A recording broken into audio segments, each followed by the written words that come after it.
good morning, good afternoon, good evening, wherever you are.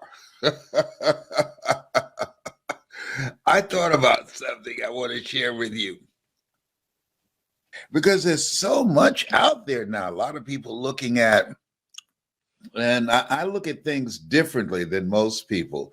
I'm always looking at the presentation. How many of you ever look at the quality of the presentation of the defense and the prosecution? You know, when you have something like this. And yesterday I was watching, you know, the difference between the defense and the prosecution? Story. The power of a story. The power of a story. Regardless of your political persuasion, the power of a story. See, this is a new day. And the style of communication in this new world order is different. It's quite different. People are who are successful, who are going to make a greater impact, who are going to be persuasive, are people who are trained on how to tell a story and create an experience with the story. With the story. When the prosecuting attorney told the story about his daughter, she said, "I don't want to come back here anymore to the Capitol." I cried. I cried. It moved me. I cried along with him. It moved me. That's the power of story. It's the power of communication. This is a new place where we are. It's something that Tennessee Williams said. And I want you to write this down, because when I read this, it impacted me.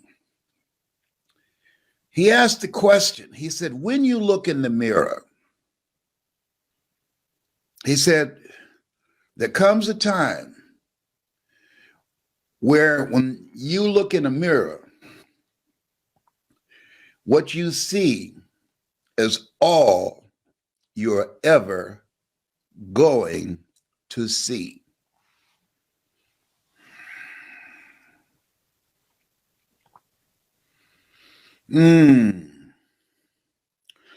And what most people do,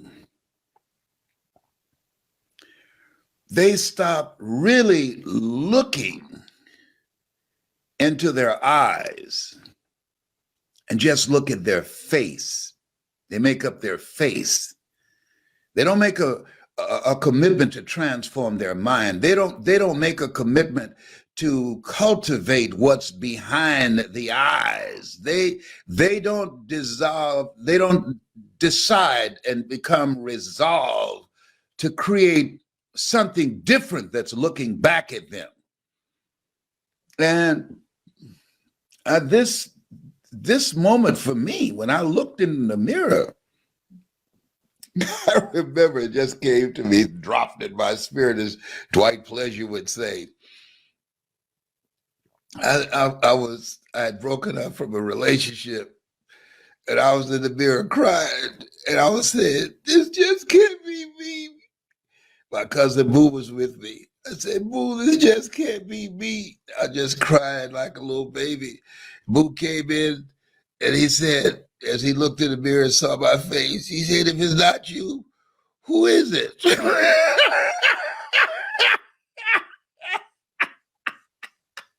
I said, "Get out of here and leave me alone." I was crying. Women don't think that we cry when y'all break up from us. Yes, we do. We might hide it. Oh my goodness. You know, this can't be me. He said, "If it's not you, who is it?" I don't know. You just leave me alone. And so I resolved, when I looked at who was looking back at me, is this me?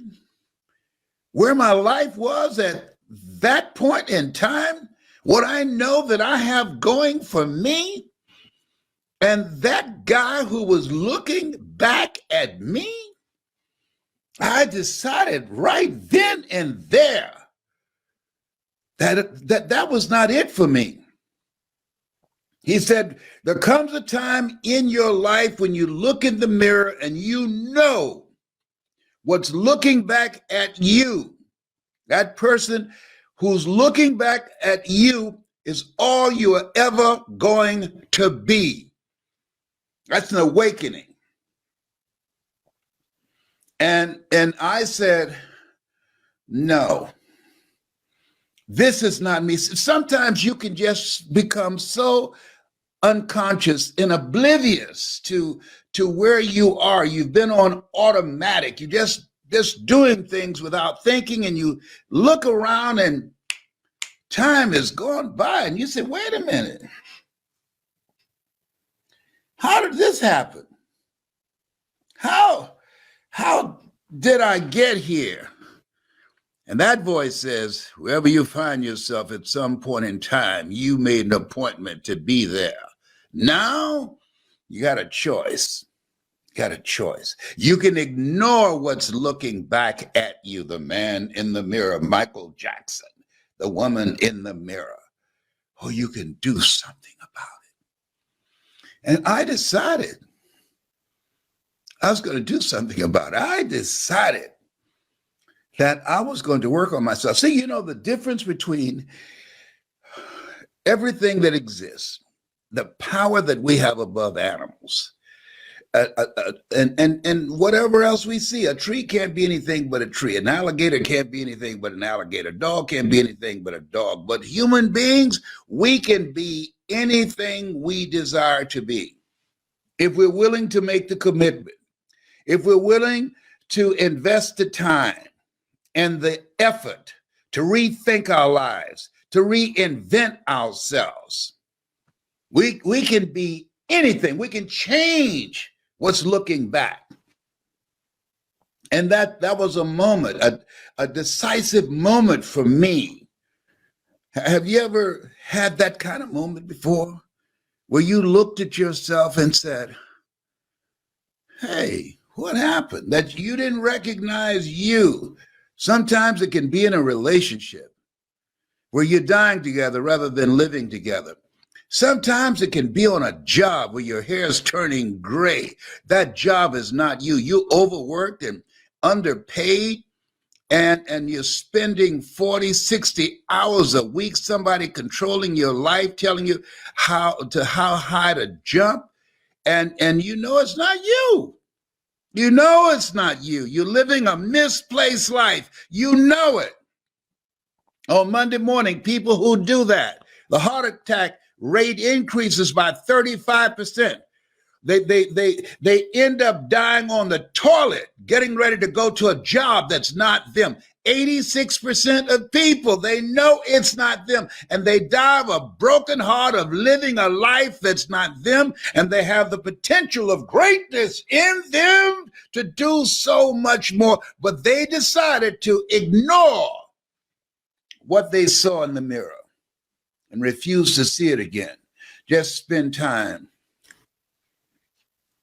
putting the makeup on. Yeah. Spend time covering the gray. Yeah, look, they have a little revolution there. Oh, behave. Hello. Listen to me, Linda. Listen to me. Oh, I'm dropping some stuff, as these young people say today. I'm dropping some truth up in here. Somebody say, there he goes. Hello, whatever. And so when you look at yourself, look at your goals, and look at your dreams, oh my goodness, this thing called life. I want to see, I want somebody to put on the right here and say, I feel you. Just put there, say, I feel you. I feel you, Les. I feel you, Les. Tyrone, somebody just asked you, Tyrone just said, I'm busy. I got some squirrels. I'm trying to teach them how to speak English. If you don't know, I have a squirrel friend named Tyrone. It's on the west side of the house, and he's taught me squirrely. I'm bilingual now. Yes. So listen, if you believe that what you see in the mirror, there's more of you back there behind your eyes. If you believe that this just can't be it, if you are ready, just said, you know what? I have to face the reality that if I knew how to do it, I would have done it.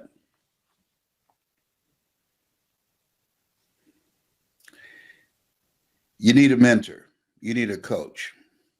Your voice is so important.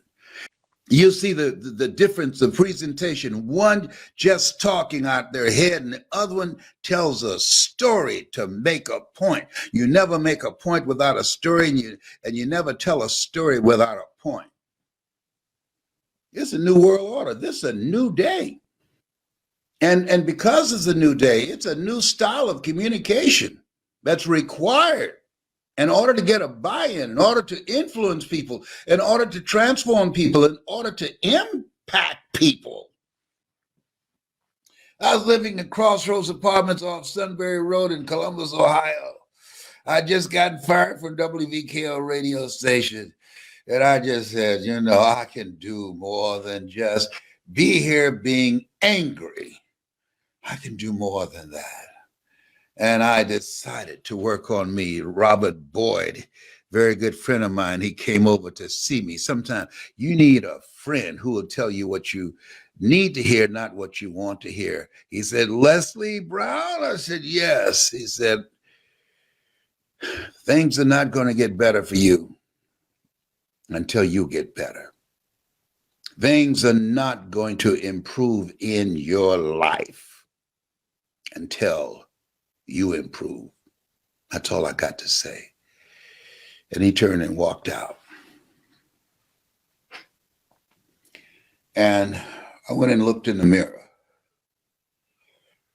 And I said, he's right. He's right. See, most people won't tell you the truth because they know you can't handle it. Don't cast pearls before swines, people of low consciousness, lest they turn and rend you, lest they get angry and turn against you because they don't want to hear the truth. You can't handle the truth. Yeah. But fortunately, I was in a level of consciousness. I'd hit rock bottom. I was at a place that I could hear. And he made me look at where I was, how I had fallen, but most importantly, that was not my rightful place. Your rightful place is where your thoughts have brought you. Your true place is where your thoughts can take you. And I invested in myself to elevate myself. I'm giving out right now. You can go to Hungry to Speak and put in there, choosing your future, hungrytospeak.com, choosing your future, some CDs, some speeches that I'm giving away free. You are the subject area. You are the money. And based upon how well you communicate, based upon the kind of impact that you're able to make, to bring through your presence, to bring through the passion in your voice, learning how to create an experience with people that you can't see. The reason that I'm good at this, because for years I did radio and I couldn't see the audience. And I learned some things. I learned how to hold an audience's attention and be able to impact them, make them laugh, make them feel good. I can teach you how to do that too. I learned some things. I know a thing or two because I've seen a thing or two. Now you're ready to create a shift in your life. If you believe that there's more in you than what's looking back at you in the mirror, you're not listening to me by accident. You know that what I'm saying is true. You know When I think about the people whose lives I've impacted around the globe, I mean, from around the world,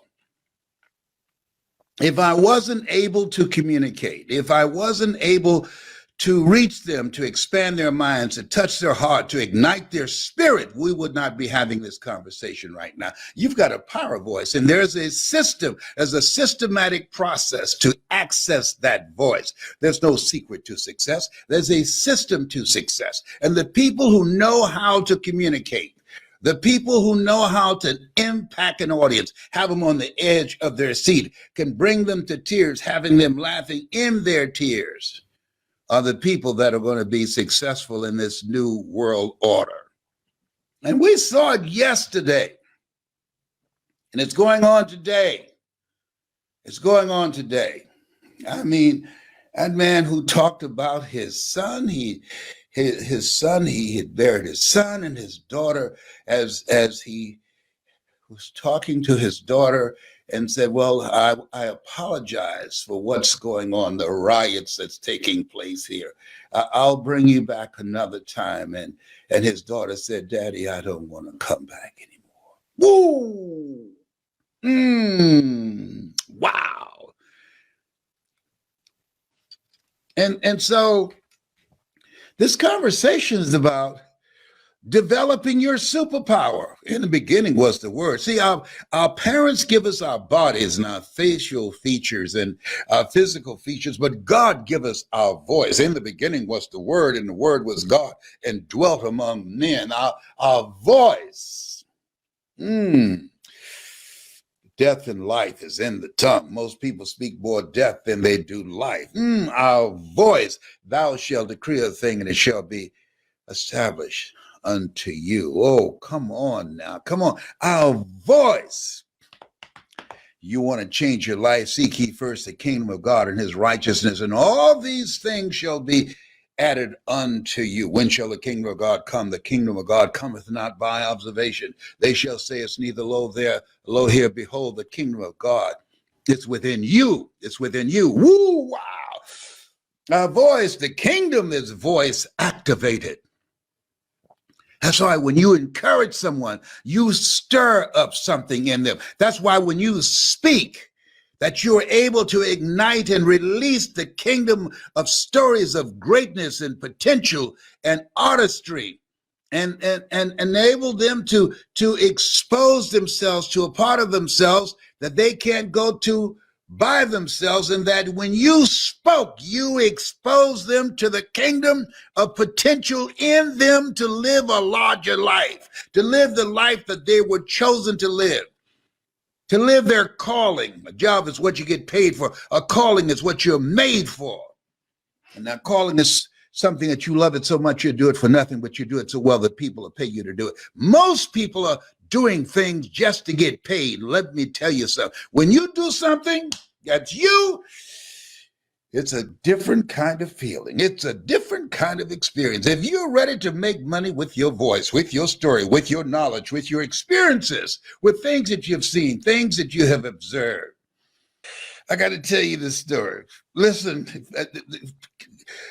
you won't believe this. This is going to blow your mind. You won't believe it, and you're going to believe it. It's shocking. It's a drop the mic moment. It's jaw dropping what I'm about to tell you right now. Just let some other people know and say, Les is about to say something that you're going to say, whoa, wow. I'm telling you, do it right now. Have somebody else. Listen to me. I will tell you this story. And I'm gonna find a way to make it work for you, all right? Okay, I thought it just dropped in my spirit. Ladies and gentlemen, and this is primarily to men. Brothers, fathers, it's time to step up. Oh, some of you are. You provide and you protect, but far too many don't. My son, my oldest son, was working on his job. And there's a young lady that he knew that he was talking to, and a guy came by and spoke to her, and she didn't say anything. And so when she left from talking to my son, listen to me. This guy said to my son, "Hey, man, what's up with her? I've been trying to get a conversation with her, and she won't talk to me. She's ignoring me. She won't give me the time of day." And my son said, "I don't know." So when the guy walked away and she came back, because she moved deliberately, because she saw him coming over where my son and she was sitting. And so my son, Calvin, asked her, "Why did you move deliberately?" And this guy saying he's been speaking to you, but you won't give him the time of day. You know what she said? "He is the father of our son. And because he's not involved, because he doesn't come around, he doesn't remember my face." Good God from Zion. Whoa! You can't make this kind of stuff up. You can't make this up. He'd been absent. He's a sperm donor. You can't make this stuff up. He's not involved in his child's life. He's been away so long, so absent, he doesn't even remember the face of the mother of their child. Oh, God. Oh, boy. Oh, we have. Oh, boy.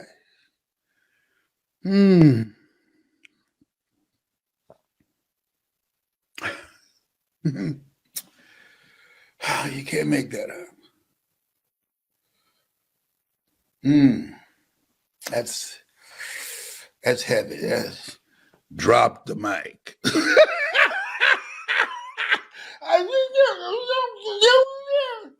You know what Tyrone said? "You about to make me cuss, Mr. Brown." If you don't know Tyrone, it's a squirrel that's outside my window. He's taught me squirrely. He doesn't know how to speak English yet, but I understand it. You know, I've been in the house too long. Oh my God. Oh my God. Oh, this thing called life is just too much. It's just too much. As Jerry would say. See, part of being able to change what's looking back at you in the mirror is being around the right people. That's major.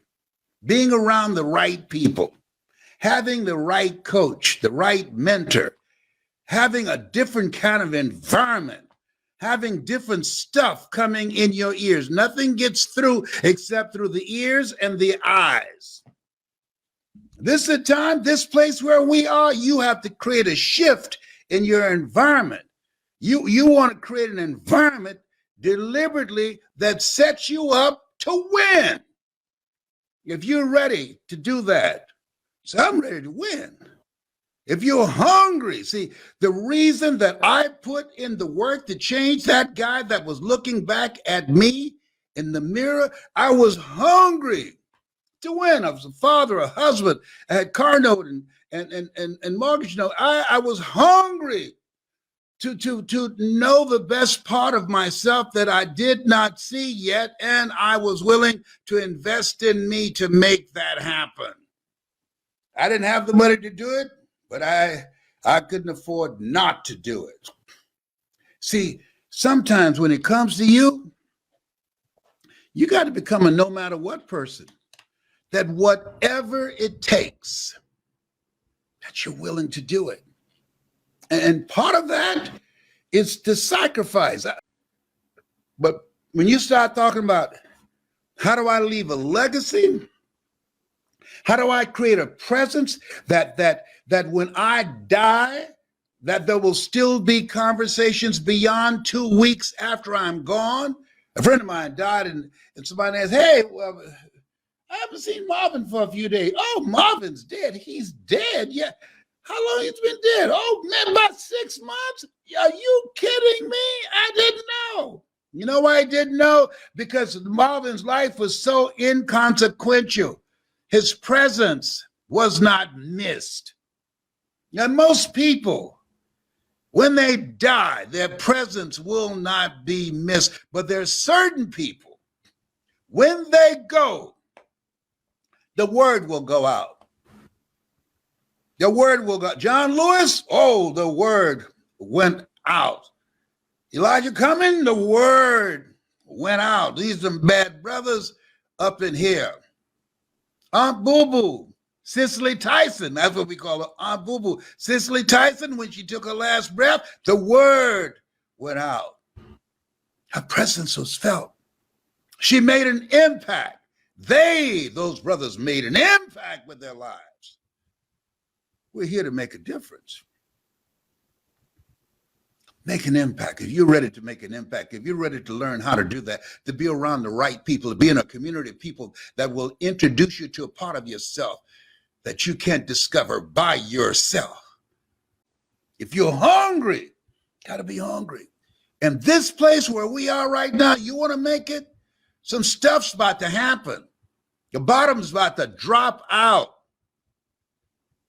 With 47 million jobs being taken over by artificial intelligence. I saw online the other day, they had a robot jumping rope.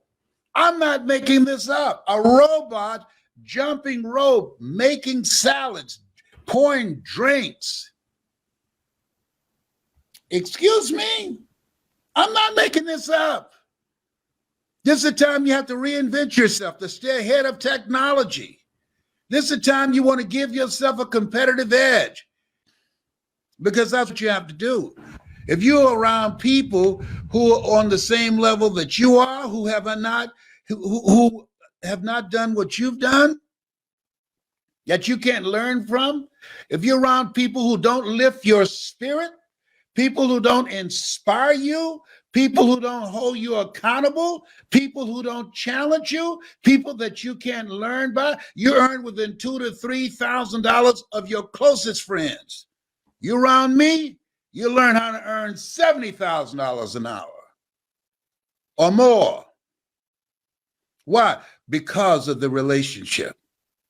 People rub off on you. Sidney Poitier, I love to talk about him in the book called The Measure of a Man. When you go for a walk with somebody, something happens. Either they adjust to your pace or you adjust to their pace. Whose pace have you adjusted to?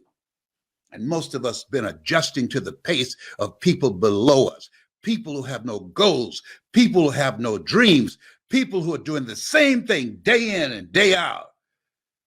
No sense of responsibility, no commitment to their children, no idea of building a vision and living from a life of legacy. When they die and they take their last breath, rather than leaving a legacy, they leave liabilities. Oh, help me, Lord. Can you believe that? This guy trying to have a conversation with a woman and ask my son when he comes back over, why won't she talk to me?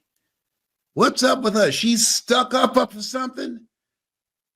And when my son asked her when she came back, when he left, what's up? You don't like him? Well, I know him very well.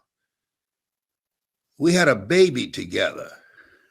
And because he doesn't come around, because he never came back once I called him and said, I'm pregnant, he doesn't even remember how I look. And he's never seen his son, our son. I have nothing to say. Whew. As my mother would say, do Jesus. That's what Baby Brown would say.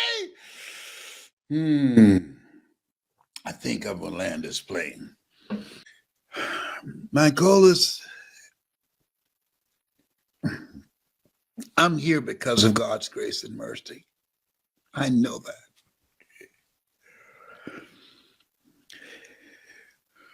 He spared me so I can help people. It's not about me. And I'm grateful. Somebody asks, what do you want said about you when you go? I aspired to inspire until I expire.